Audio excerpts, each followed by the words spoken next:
হ্যাঁ গাইস, কি অবস্থা সবার? সবাই কেমন আছেন? আশা করি সবাই ভালো আছেন। আমি সোহাগ এসবি ক্রিয়েশন থেকে আজকে নতুন আরেকটি ভিডিও নিয়ে আপনাদের সামনে হাজির হয়েছি। ভিডিওটি হচ্ছে এক দিদিকে নিয়ে। দিদি হচ্ছে না শ্মশানে যাবেন, তার দিদি মারা গেছে সেখানে। সো আর দেরি না করে চলুন ভিডিওতে যাওয়া যাক। So let's go to the video.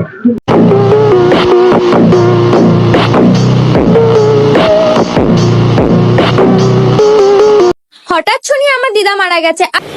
আচ্ছা, আর সবাইকে যেতে হবে শ্মশানে। আমিও দেরি না করে ঝটাপট রেডি হয়ে চলে গেলাম শ্মশানে। আর চলো আমার দিদা মারা যাওয়ার আর শ্মশানের ব্লগটা তোমাদের সাথে শেয়ার করি। আর আগে আমি একটু রেডি হয়ে নি, আর শ্মশানে গিয়ে কি কি হয় তো চলো পুরো ভিডিওটা দেখতে থাকো, সবটাই শেয়ার করব তোমাদের সাথে।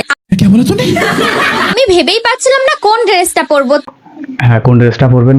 তারপরে আমি ভাবলাম যে আমার তো একটা সুন্দর ড্রেস আছে, আর আমি এই ড্রেসটা পরে নিলাম। আর এই তো সুন্দর একটা ড্রেস পরছেন, একদম আপনার ওই যে আম সাইজের, ডাক্তার বলা যাবে না, ছোট ছোট এখনো। একদম আপনার ওই যে আম সাইজের, ডাক্তার বলা যাবে না, ছোট ছোট এখনো। আম সাইজের যে জিনিস দুইটা, এই দুইটাতে একদম স্পষ্ট দেখা যাচ্ছে। মুখ খারাপ করবো না ভাবছিলাম, বাট আপনাদের এই সমস্ত কন্টেন্ট দেখা, ঠিক আছে, আমাদের মতো রোস্টারে কি বইসা থাকতে পারে বলেন?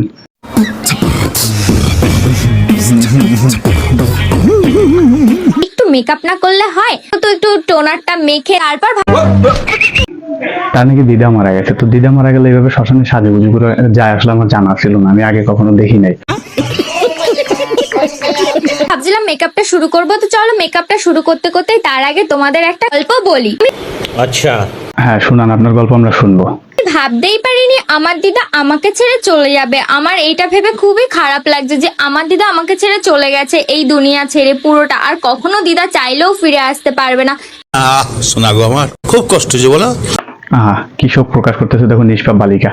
তার দিদা মারা গেছে, তার জন্য নাকি তার খারাপ লাগতেছে। তো বলছি, তোমার মতো এরকম একটা দামড়ি মেয়ে যদি কারো ঘরে থাকে, দিদা কেন, বাবা মা 14 মারা যাবে।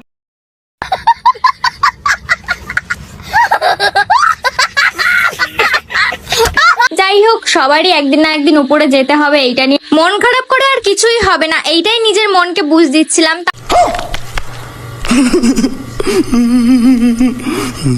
তাও মনটা কেমন করছে দিদার জন্য, খুবই কষ্ট হচ্ছিল আমার।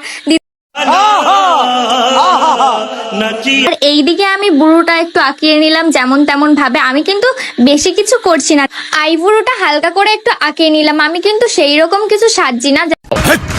কি বলছিস? চিকটা পরে নিয়েছি, লাস্টে আমি সেন্টটা মারতেই ভুলে গেছি, আর সেন্টটা দিয়ে আমি ফিনিশিং করে দিলাম। দেখো মারতে মারতে আমি এতটা মেরে দিয়েছি কি।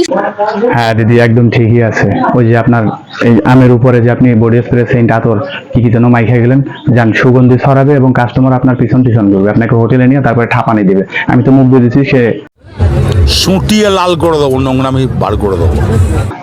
আর যদি পারেন তো দিদি ভালো কিছু কন্টেন্ট তৈরি করেন, এইভাবে শ্মশানের ব্লগ বানায় মানুষের ঠাপানি খেয়েন না। বলতে চাস বন্ধুরে তুই এমনে হেমনে।